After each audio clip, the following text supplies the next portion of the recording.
ang top 10 bars ni Moth sa Matira Mayaman Tournament. Yan ang nakapaloob sa content natin ngayon. Pero bago yun, iniimbitahan kita na i-like ang video na to bilang suporta at mag-follow at subscribe sa ating Facebook page at YouTube channel. At gusto ko lang din sabihin na yung 10 bara o linya na mababanggit dito ay pang sariling opinion ko lamang. Kaya kung meron din kayong top 10 lines ay pwede nyo yan i-comment sa ibaba at babasahin nating lahat yan. At kayo na lang din ang humusga kung ano ba yung malakas hanggang sa pinakamalakas sa 10 bara na mapapanood. Simulan natin sa fake choke na ginawa ni Moth sa naging laban nila ni Lanceta. Grabe yung panggulat factor dito, pero bukod sa gimmick na yon ay solido rin yung pagkakatahi niya ng bara. Mula sa tatay at kabit angles hanggang sa pagkukunwaring nakakalimot, naging pangdiinan talaga. Sadyang ulila sa ama kaya nga siya nagkaganto. Walang disiplinang naghulma, kulang ka sa tagawasto. At hanggang doon sa ama ng flip top, tumagos na yung tampo kasi yung tatay niya kakababa lang ng barko. Kumantot ng puta sa gapono, nakabuo sabay takbo. Kumantot ng puta sa gapono, nakabuo sabay takbo. Oh, ba't di mo pa napagtanto? Sinadya kong mawala kasi alam kong papahanap mo.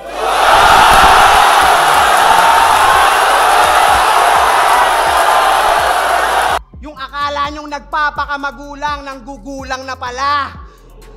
Sabay banat ng hindi ako malakas, walang istilong tumatak. Pakurap-kurap pa ay sos, mukhang iiyak para sa simpatsya gamit kasiraan niya at flaws. Pues baliwala mga sigaw kung sa sarili mo ikaw lang din ang bumastos. Ginamit mo lang mga flaws mo sa round para sa round of applause. Palakpakan.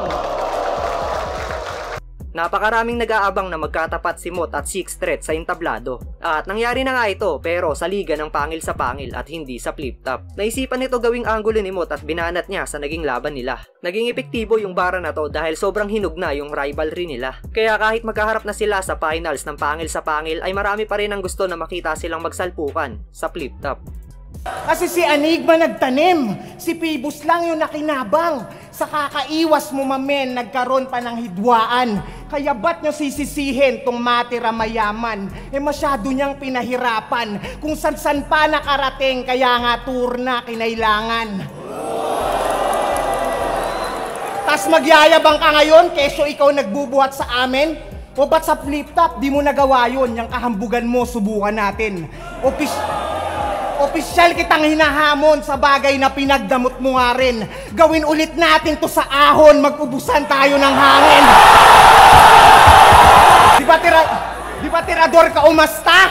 Di na yan uubra, tanga. Di na ako masisindak sa mga patutok-tutok mo, aba. Tsaka paano pa puputok yung mga gun bars mong dala? Kung una sa lahat, tol, hindi ka umasa.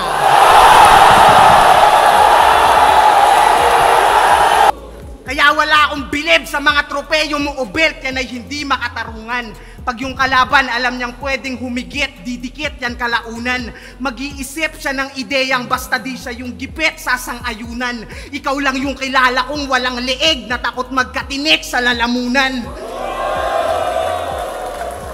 Ito isa rin sa pinakamalakas na bara ni Moth, ang NBA Celebration reference. May mga gumagamit na ng basketball reference tulad na lang ng mga pangalan ng teams o di kaya naman ay mga pangalan ng players. Pero kakaiba itong naisip ni Moth, sobrang unique ng pagkakagawa.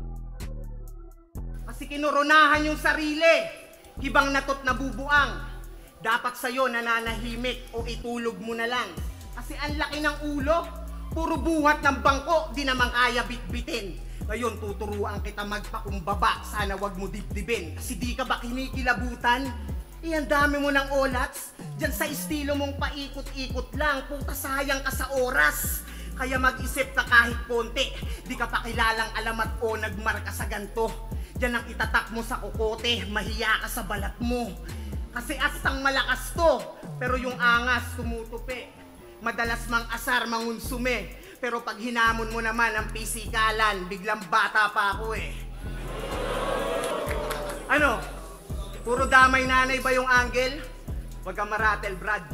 Yan ay karmang dapat mong i-handle parang writer's block. At yung sinakripisyo mo bilang rapper, ibabalik din ang battle rap. Kaya kung ginamit mo yung airmat mo after, tanggapin mo yung aftermath. Itong susunod na linya ay inamin ni Mot sa isang podcast na literal na nag-choke siya dito. Pero sa kabilang banda ay nakakabilib dahil nagawa niya ito ng paraan at naisipan pa niya ito ng pangdiin ng adlib. Kumbaga dito na pumasok yung pagiging veterano niya sa eksena at kung gaano kabilis yung utak. Pero sige, usapang luto. Ikaw, yung dalawang laban mo sa Davao, kamusta man? Kasi dapat talo to kay Sheyi at kay Shernan. Sus naman, di lang umingay yung issue porket home place, pero tus na yan. Shernan at Sheyi, dalawang SH na naging shh na lang.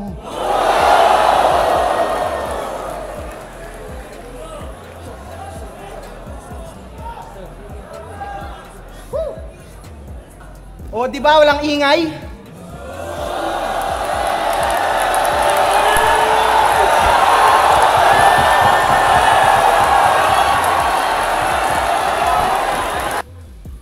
Ato, magkaibigan, pero wala munang peace. Peace parang tawagan dito sa aming bayan. Sa gitna ng laban, walang peace. Peace, sinantabi yung kapayapaan. Oo, walang peace. Peace, kakainin ng buo, parang sakit mong katakawan. Ngayon nila mo ng malinis, kaya alam nyong wala ng peace kapag simot na yung kalaban. Ito para sa akin, may karapatan o may lisensya talaga si Mot na ibitaw yung mga ganitong klaseng linya. Dahil totoo naman may napatunayan at nagmarka na siya sa kasaysayan ng rap battle dito sa Pinas.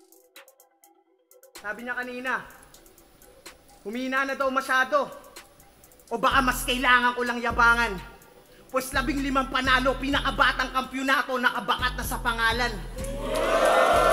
Kaya nga lahat kayo gusto ko matalo, pero di yun yung sapat na karangalan. Kung di nyo naman kayang tapatan o mabago yun na itatak ko sa kasaysayan. Kung usapan ay weakness, kung tutuusin, lugi pa nga ako. Kasi ako yung laging di nagpapadaig sa pandinig nila at rato. Kaya magkamali lang ng katiting, ang dami agad dismayado. Samantalang ikaw, lakas agad ng dating kahit di naman gaano. Makita lang nila na di ka nagpaagrabyado. Kaya magkaiba tayo. Ikaw yung nagiging mahusay lang sa paningin kasi di inaasahan sa panalo. Habang ako, nakasanayan ng magaling kaya hinihintay na lang matalo. At ayan nga ang top 10 verse ni Mot sa Pangil sa Pangil Matira Mayaman Tournament. Kayo mga tol, anong top 10 verse nyo mula kay Mot? I-comment nyo na yun sa ibaba at babasahin nating lahat yan. Yo, bago matapos ang video na to, gusto ko munang pasalamatan ang FUBU dahil sa walang sawang pagsuporta sa ating channel. Like and follow nyo din yung Facebook page na FUBU Manila. At bilang pasasalamat din sa inyong suporta ay mamimili kami ng mga solidong taga-subaybay sa ating channel at bibigyan natin ng FUBU t-shirt.